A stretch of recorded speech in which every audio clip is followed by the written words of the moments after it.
Salve, salve, minha gente queridíssima! Que alegria estar aqui com vocês para o nosso primeiro dia de aula dessa disciplina fantástica, maravilhosa, que é o Direito Constitucional.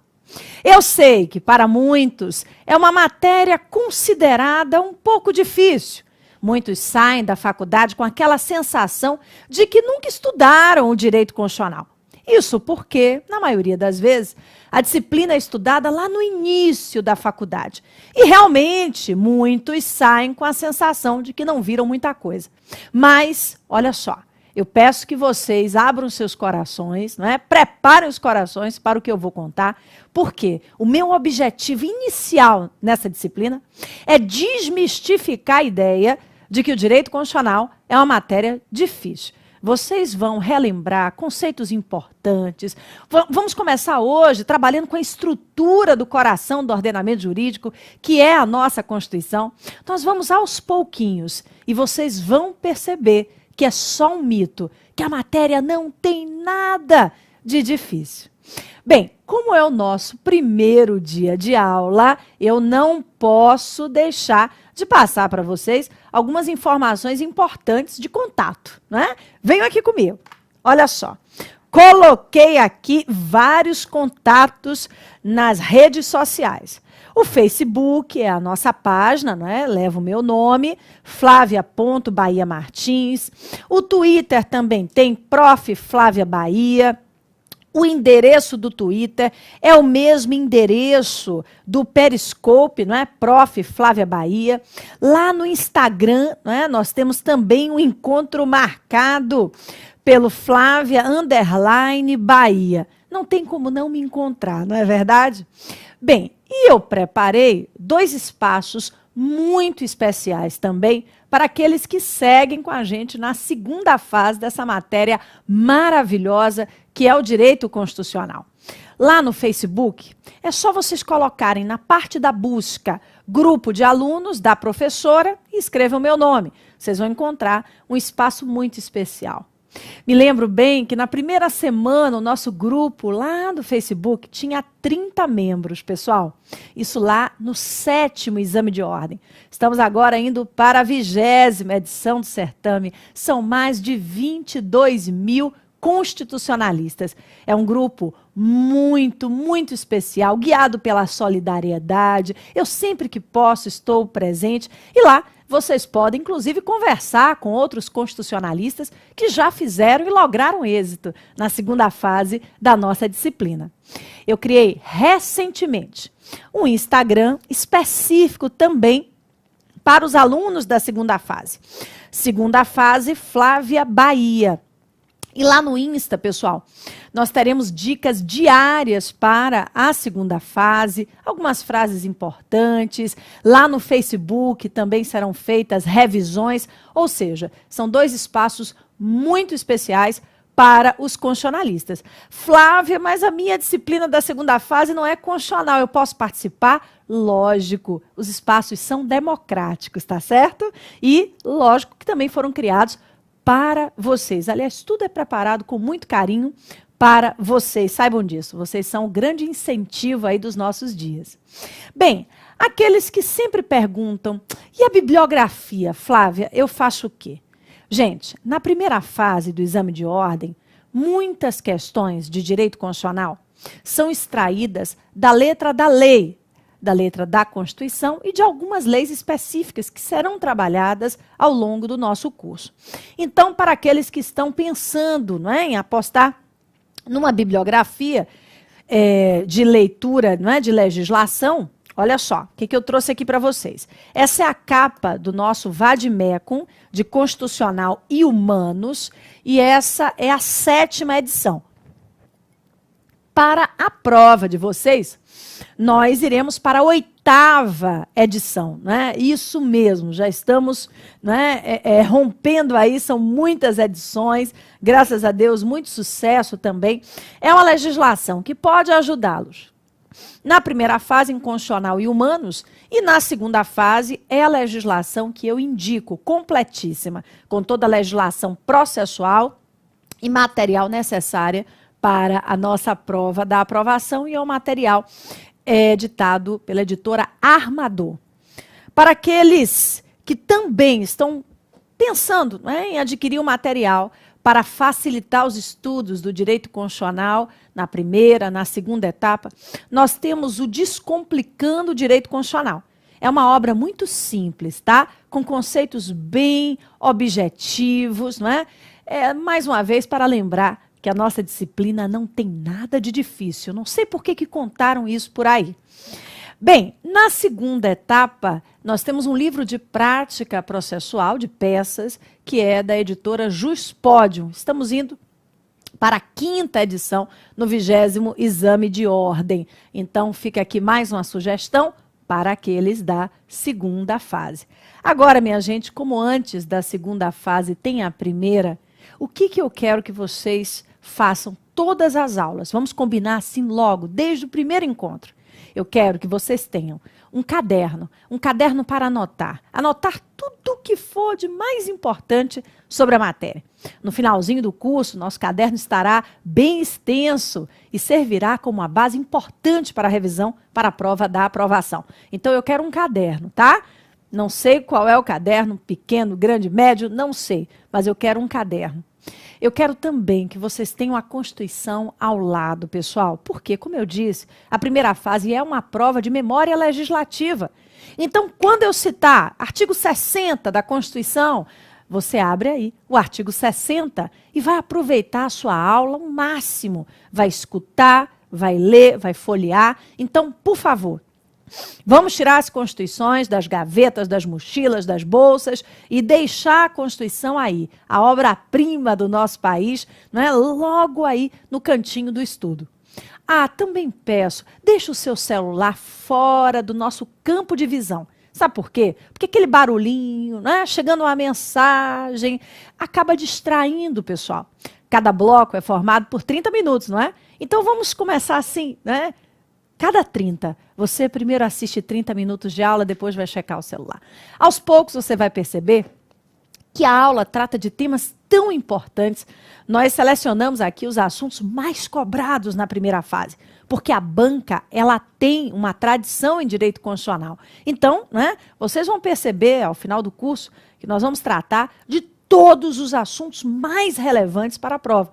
Aos poucos você vai se tornar mais desinteressado aí no seu celular, mas pelo menos no início, né? Não abra mensagem, não mande mensagem, e-mail, né? Áudio, não escute áudio durante as nossas aulas, tá certo? Porque tudo isso atrapalha a concentração para a prova da aprovação. E assim será.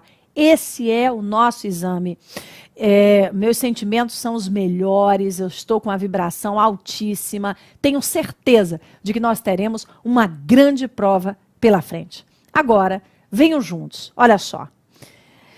Preparem os seus corações para as coisas que eu vou contar, lembrando a todos que o coração é o símbolo maior da Constituição, que é o coração do ordenamento jurídico brasileiro. É lá que nós encontramos as principais características do nosso país.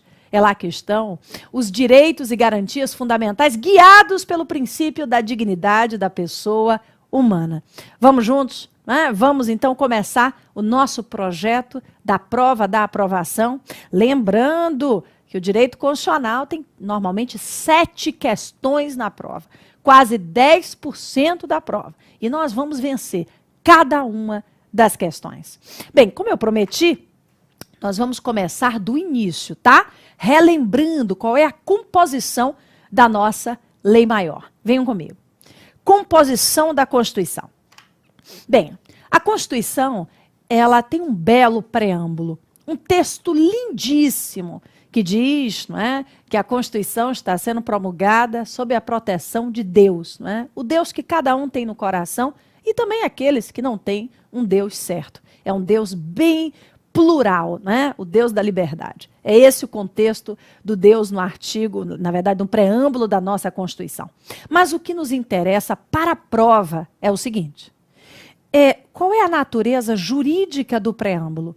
O preâmbulo é considerado norma constitucional? Qual é a posição do Supremo Tribunal Federal sobre esse texto tão especial de abertura, de apresentação da nossa Constituição? Venham aqui comigo, anotem nos seus cadernos, por favor. Vamos lá. Qual é a posição do Supremo Tribunal Federal? Posição essa que a gente encontra lá na ADI 2076, que o preâmbulo não é norma constitucional. O preâmbulo não é norma constitucional. Para o STF, pessoal, o preâmbulo é uma apresentação, é uma introdução da nossa Constituição. É fonte de interpretação, mas é desprovido de normatividade. E como não é considerado norma constitucional, não serve também como parâmetro do controle de constitucionalidade. Não é parâmetro de controle de constitucionalidade das leis. O que eu quero dizer com isso? Que nenhuma lei elaborada em nosso país pode ser declarada inconstitucional por violar o preâmbulo da Constituição. Por mais belo, né, que esse texto, né, se apresente, seja, ele não é parâmetro do controle, justamente porque não é considerado norma jurídica. Vamos lá, mais um aspecto importante. O preâmbulo, segundo o STF, não é de reprodução obrigatória nas constituições estaduais. O preâmbulo não é de reprodução obrigatória nas constituições estaduais. Vocês sabem que todos os estados brasileiros possuem uma constituição, né? A Constituição Estadual. E aí fica a pergunta, toda a Constituição Estadual precisa ser apresentada também por meio de um preâmbulo, né, seguindo o modelo federal? Não. Essa é uma faculdade. Então, os legisladores estaduais podem apresentar a Constituição do Estado por meio de um preâmbulo ou não. Muito bem, turma. Fechando essa parte importante explorada na primeira e também na segunda fase do certame. Aliás, aqueles que seguem comigo para a segunda etapa, faço um pedido. Não deixem os seus cadernos de lado, porque todo o caderno da primeira fase do exame de ordem é importante para a segunda.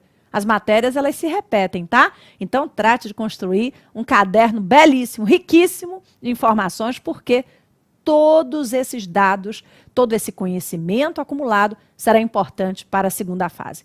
Então, turma, como disse, o preâmbulo não é norma constitucional.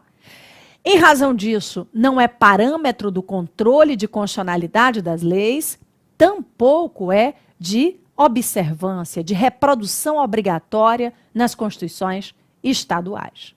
Bem, então até agora nós não falamos de norma constitucional, não é verdade?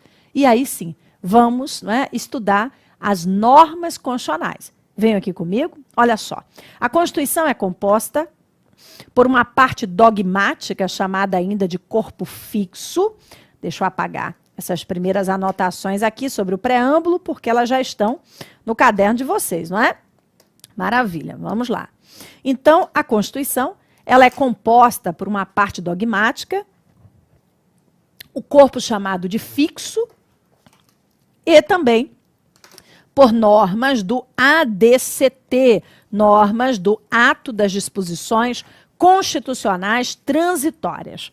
Nós podemos dizer que as normas do corpo fixo e as normas do ADCT são chamadas de normas constitucionais. Ô Flávia, nunca entendi muito bem essa separação, né, das normas que estão no corpo fixo e das normas que estão no ato das disposições constitucionais transitórias. Por que essa separação?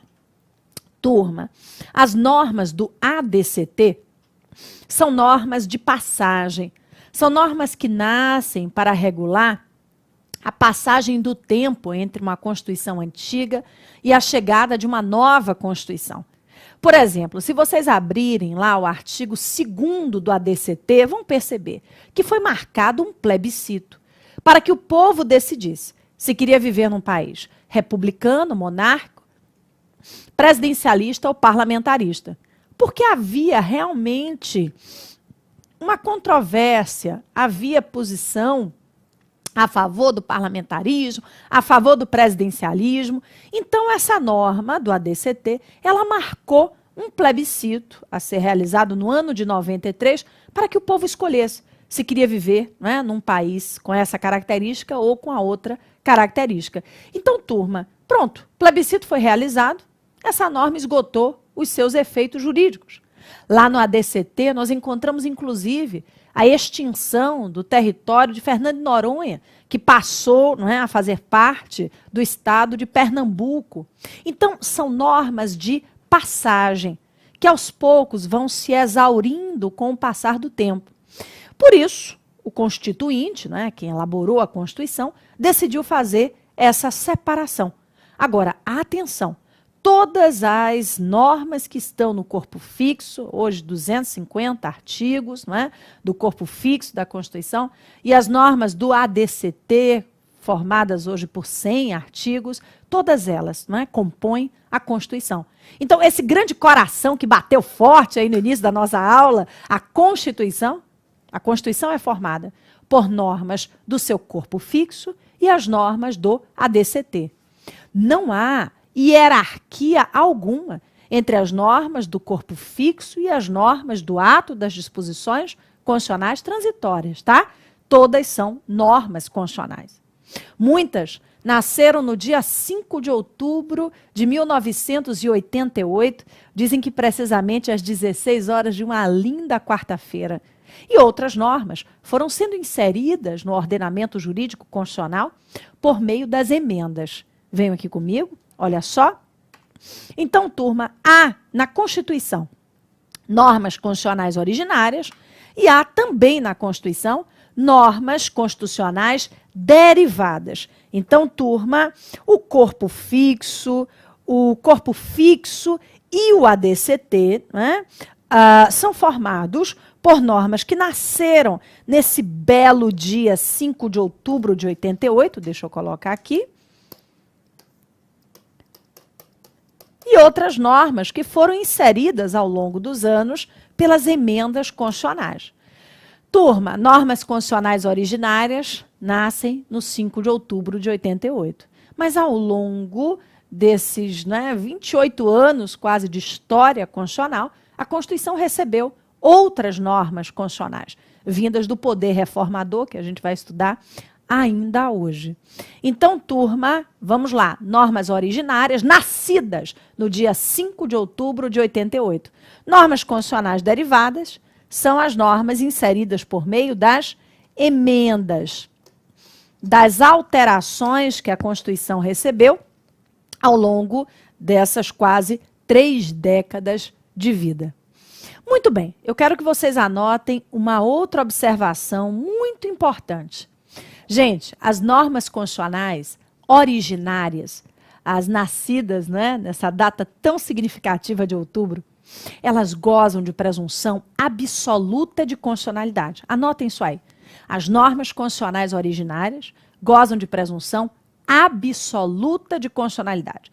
Elas nascem produzindo os seus efeitos, não podem ser declaradas inconstitucionais.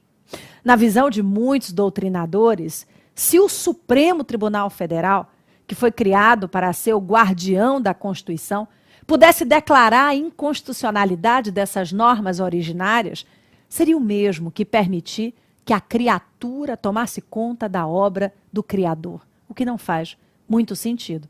Então, turma, as normas da Constituição, que nasceram no dia 5 de outubro de 88, gozam de presunção absoluta de constitucionalidade. Não podem ser declaradas inconstitucionais.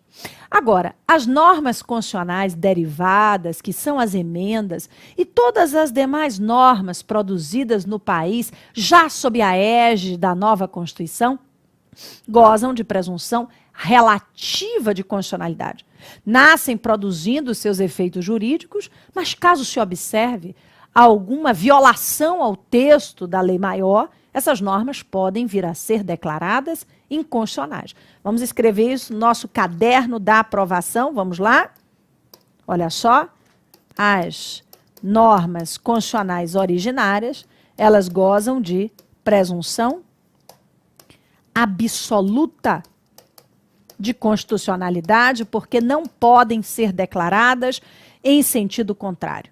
Já as normas constitucionais derivadas, não é, fruto das emendas, e as normas infraconstitucionais, todas as demais leis produzidas no país, as leis ordinárias, as leis complementares, as medidas provisórias, todas as demais normas gozam de presunção relativa de constitucionalidade, ou seja, nascem produzindo os seus efeitos jurídicos, mas podem ser declaradas inconstitucionais. Lógico, caso se observe que elas violam a Constituição, né, de alguma forma, violam o seu conteúdo ou violaram o seu processo de formação. Muito bem, então até agora o que sabemos?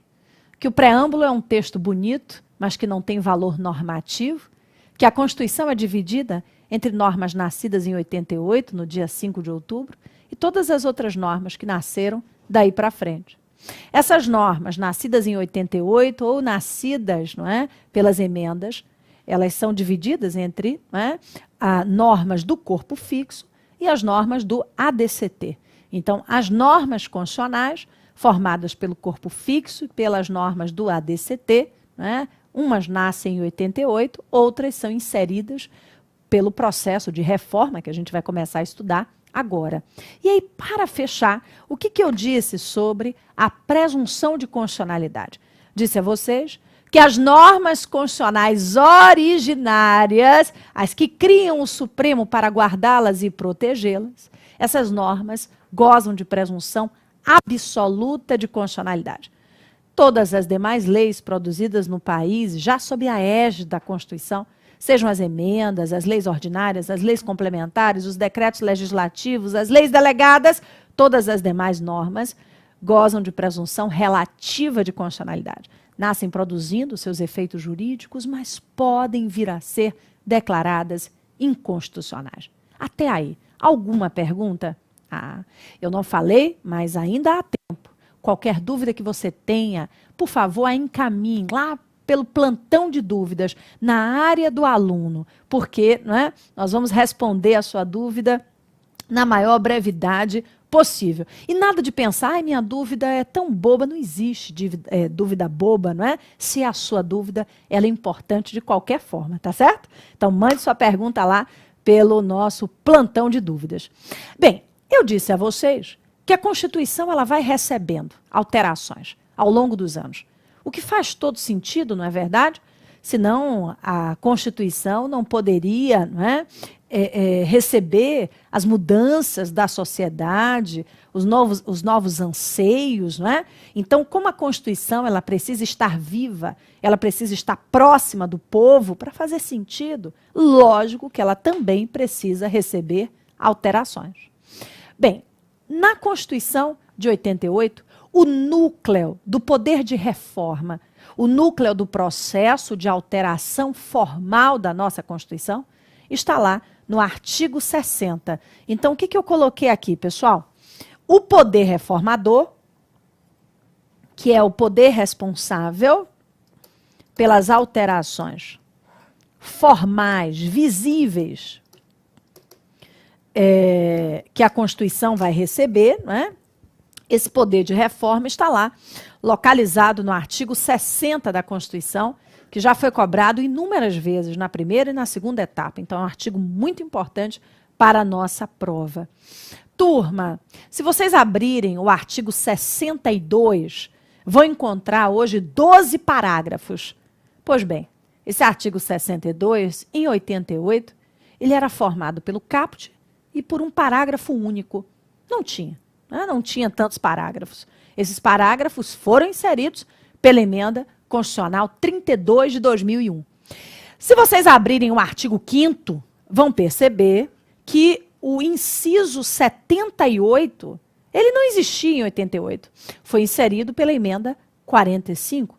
Vão perceber que os parágrafos 3º e 4º do artigo 5º também são fruto da emenda 45 de 2004. Então, o poder de reforma, ele faz alterações visíveis, alterações literais, acrescenta dispositivos, revoga dispositivos, renumera artigos. O poder de reforma é aquele que realiza alterações formais na Constituição, sejam alterações no seu corpo fixo ou, né, no corpo do ADCT, o Ato das Disposições Constitucionais Transitórias. Muito bem, turma, venham comigo. Esse poder reformador, esse poder importante de alteração, não é, das normas constitucionais, hoje ele só se manifesta por meio das emendas constitucionais que a gente vai estudar já já, com base no artigo 60.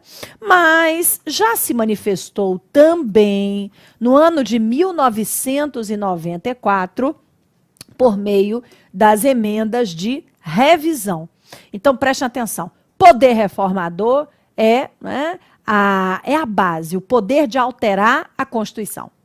No ano de 94, foi permitida a alteração por meio das emendas de revisão. Foram produzidas 6 emendas revisionais, aprovadas como determina o artigo 3º do ADCT. Mas, desde então, a única forma de alterar a nossa Constituição é por meio do processo de emenda constitucional elaborada de acordo com o artigo 60. E nós vamos focar justamente nesse artigo 60, diante da sua importância para a nossa prova, porque eu até perdi as contas, não é, de quantas questões já foram cobradas sobre o tema. Então vamos lá, concentrando no artigo 60. Venham aqui comigo. Turma, esse poder de reformar a Constituição, ele enfrenta limites. Claro, não é? Limites para proteger o texto constitucional, para proteger os nossos direitos, para proteger, não é, a supremacia, a superioridade jurídica da nossa Constituição. E essas limitações, segundo a doutrina, são divididas em 4 grupos principais. Limitações de ordem temporal, de ordem circunstancial, formal e material. Bem, estamos aqui estudando o artigo 60.